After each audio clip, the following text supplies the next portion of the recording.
अस्सलाम वालेकुम, नमस्कार, आदाब, सत श्री अकाल। आप इस वक्त देख रहे हैं नबील अख्तर न्यूज। बिजनौर में 2 दिनों के अंदर ही 3 सड़क हादसे पेश आए हैं, जिनमें 6 लोगों की मौतें हुई हैं और लगभग 5 लोग बुरी तरह से जख्मी हैं, जिनका अलग अलग अस्पतालों में इलाज किया जा रहा है। दरअसल मंगलवार के दिन पहला हादसा सामने आया था चांदपुर में, जहां पर लकड़ियों से भरी एक ट्रैक्टर ट्राली इतनी ओवरलोडेड थी कि ट्रैक्टर का आगे का हिस्सा हवा में लहरा रहा था, जिसने गांव तिगरी के पास एक बाइक सवार को अपनी चपेट में ले लिया। बाइक पर हीमपुर दीपा के गांव पुट्ठा के रहने वाले हारून अपनी 3 साल की बेटी माहिनूर और अपनी मां अनीसा के साथ सवार थे और अपनी बेटी को दवाई दिलवाकर लौट रहे थे। ट्रैक्टर का अगला हिस्सा बाइक पर गिरा, जिसके नीचे ये तीनों लोग आ गए और हारून और 3 साल की माहिनूर की मौके पर ही मौत हो गई और अनीसा गंभीर रूप से जख्मी हो गई। दूसरा हादसा बुधवार को सामने आया, जिसने धामपुर इलाके में नेशनल हाईवे पर एक बाइक सवार को निशाना बनाया।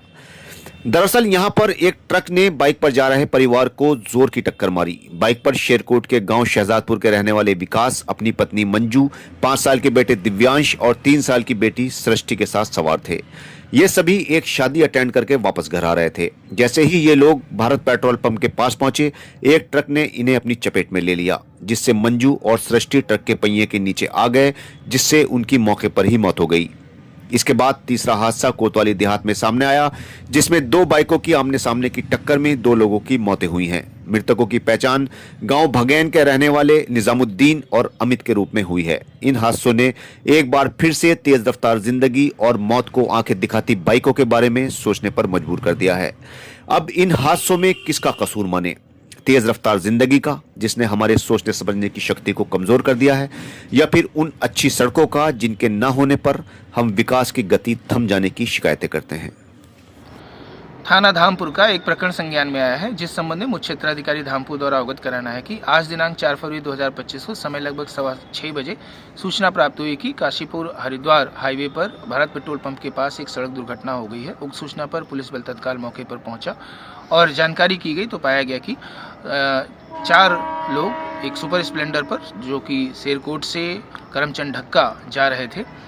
उक्त चारों में विकास कुमार उम्र लगभग 35 वर्ष, उनका बेटा दिव्य उम्र लगभग 7 वर्ष, सृष्टि पुत्री विकास उम्र लगभग 5 वर्ष व मंजू पत्नी विकास उम्र लगभग 30 वर्ष सवार थे, जिनको पीछे से एक ट्रक के द्वारा टक्कर लग गई और सड़क दुर्घटना हुई, जिसमें सृष्टि व मंजू की मृत्यु हो गई है और विकास व दिव्य सकुशल सुरक्षित हैं। और प्रकरण में टक्कर मारने वाली ट्रक को कब्जे में ले लिया गया है तथा शव को कब्जे में लेकर पंचायतनामा पोस्टमार्टम की कार्रवाई कराई जा रही है तथा अन्य आवश्यक विधिक कार्रवाई प्रचलित है।